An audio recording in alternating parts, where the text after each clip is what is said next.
Hi, hello, welcome back, guys. So today I'm going to be painting on some things. I started with my face. I'll be taking this off before the end of this video. Like, you are not going to see this at the end. But I've got a random assortment of things. I have cigar boxes, tray tables, old cigarette tins, you know, just all sorts of stuff, and I'm gonna start painting on them. So if that's something you're interested in, please keep watching. Let's get to it. So step one with this old tobacco tin is sanding it down so things adhere because it was really shiny. Well, the paint that was left. And then I'm putting down a base coat of white. And looking back, I should have sealed the old paint with a matte clear seal before doing the base coat, because this old school paint, like, it does not want to die. Like, it does not want to be covered up. It wants to continue being seen. I put like 8 coats of white paint on this thing, and the original design kept showing through. So I really should have either matte clear coated it so I could paint over it, or sanded off every last little bit of paint that was on this sucker, because oh my god, like, the struggle was so real.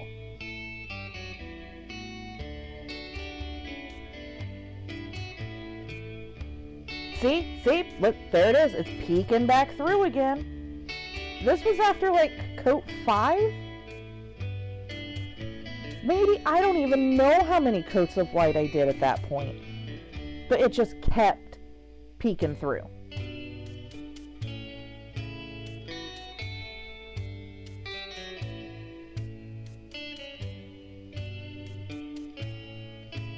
Okay, so I taped off a diagonal, like, geometric type pattern. I wanted to do some color blocking.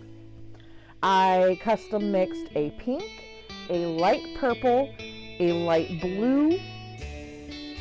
I already had a teal, and then I custom mixed a slightly darker purple after all that.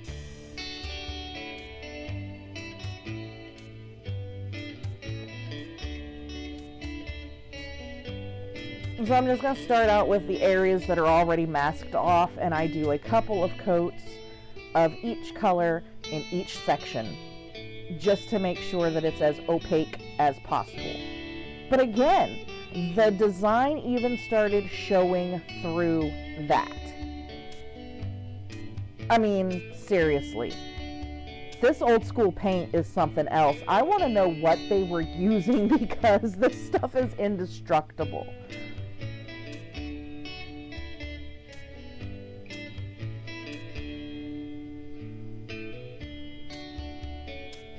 And dear God, the lighting blew this color out. I hope I can fix this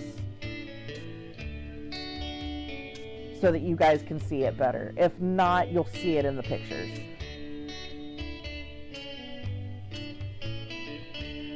So when I pulled up the tape, as you can see, it ripped off a little bit of the undercoating, that base coat that I did. But I went ahead and just covered that up instead of putting more white down and trying to fill that spot in. I wanted to get this thing painted. I wanted to get it done in time to get this video out for you. So this is it's like a periwinkle blue now that it's dry. I really like it. I think it came out really cute, really pretty.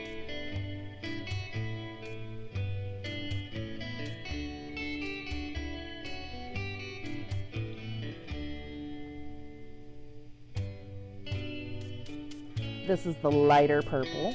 Or no, the darker purple. I'm sorry. I don't know my colors anymore. And I'm sorry I just hit my microphone. I probably just made a horrible sound for you guys.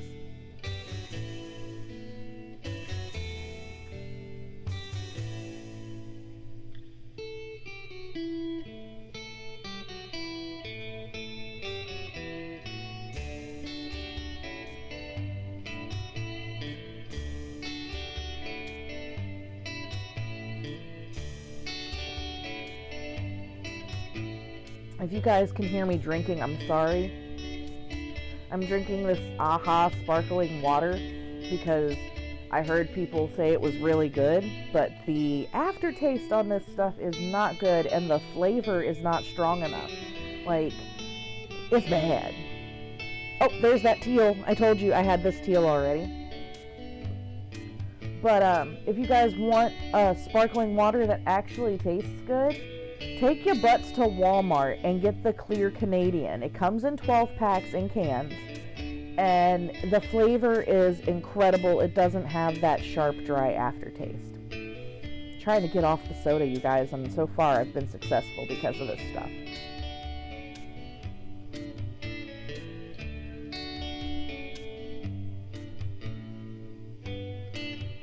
So once all the color blocking dried, I decided to take my silver paint pen and I started putting lines between each of the color blocks to separate them out, make the lines cleaner, etc., etc., etc. And let me tell you, these paint pens, I mean, I am so grateful for them. They were a gift. And sometimes they work great, and sometimes you have to just keep pumping them to get the paint to come out. They're kind of hit and miss. As you can see there, that was a great line. And then the next one, just, it didn't go down so well, and I had to go over it a couple of times to get that line. So, they're from Michaels, I believe. And they're great on a budget, and I am so appreciative that I got them as a present for Christmas. But I think in the future I might look into getting some Poscas, just because I hear that Poscas are really great. I've never actually worked with them. Watch them be just like this, and then I will feel like an idiot.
So now I'm clear coating it with some Mod Podge.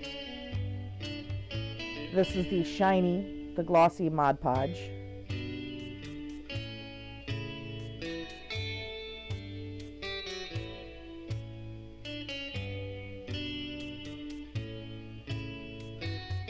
And I did 2 coats of that and let it dry completely, and still saw the design showing through on the front of the tin, and I decided I didn't like that, so I went ahead and covered that up with a design, which you'll see in the final pictures.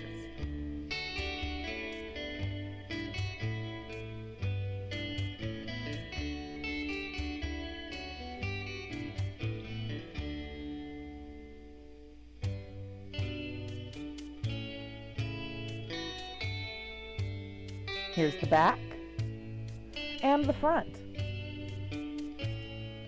So this is a tray table, and it's one that is supposed to just like sit or adhere itself, hold itself onto the arm of a couch or a chair.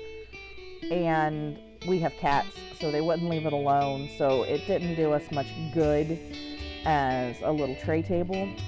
So I decided I was going to use it to make art. So I sanded it down, as you saw, cleaned it up, and then started laying down a thick layer of white paint. I mean, I went in. I did probably about 3 coats of white on this just to make sure that I had a good base. And then I started drawing out my design. I pre-planned it. So it came out better than it would have if I had just, gone off the cuff. But looking back at it, there are some things that I would change.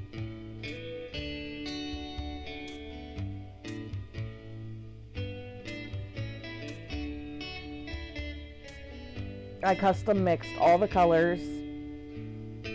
So, I mean, there's really not much to say about this. So just enjoy watching me paint and blend the colors for a couple of minutes.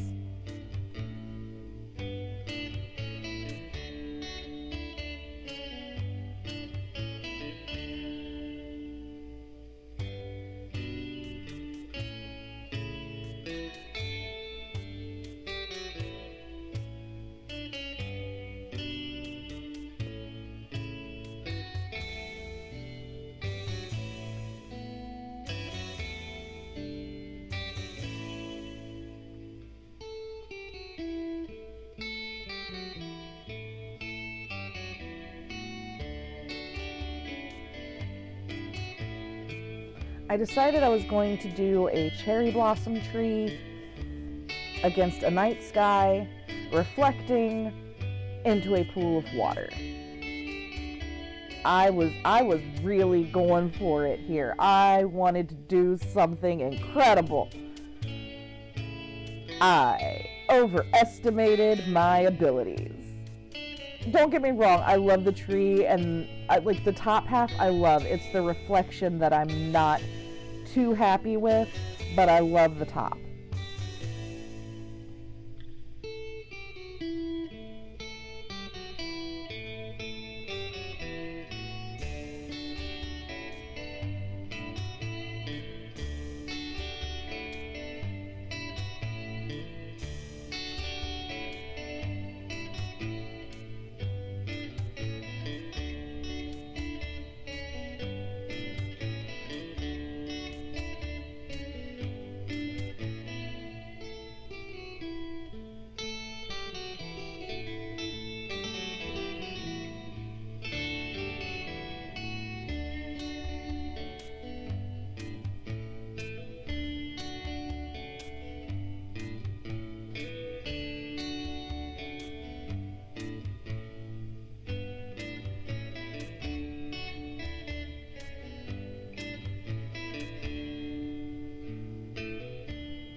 Okay, so here we are after I've done the reflection for the most part. I've put in the base for the, I don't even know what to call that, the cliff.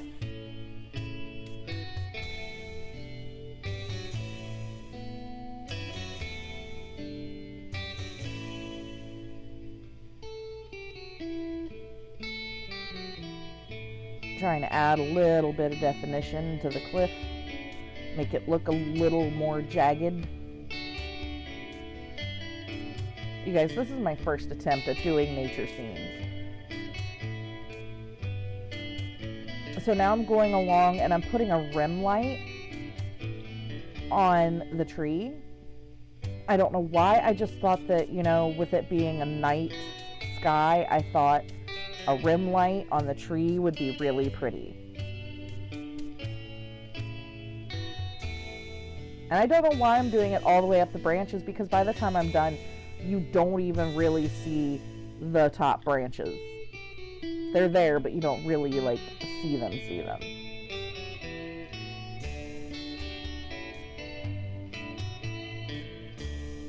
And of course, I had to do the rim light on the tree in the reflection.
Alright, this is what's really fun.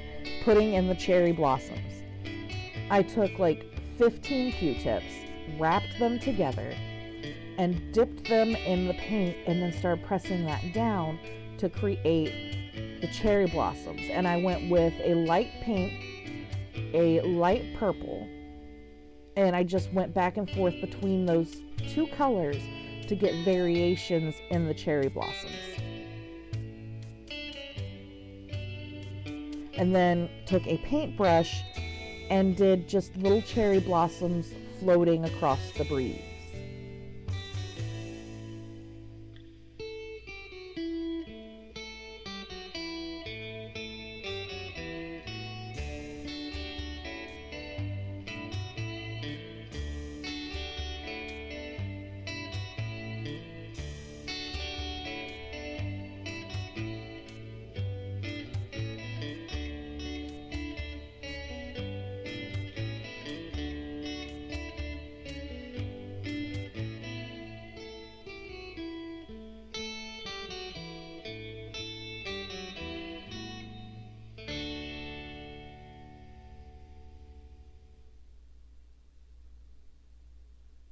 Once that dried, I went over that with a matte gel sealant. It's semi-transparent, mostly transparent.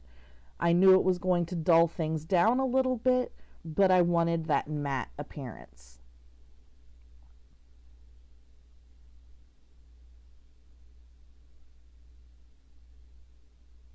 And then for the reflection at the bottom, to make it look more like water, I took that matte gel and I added some blue pigment to it so that when it dried, there would be a difference between the top half and the bottom half being the water.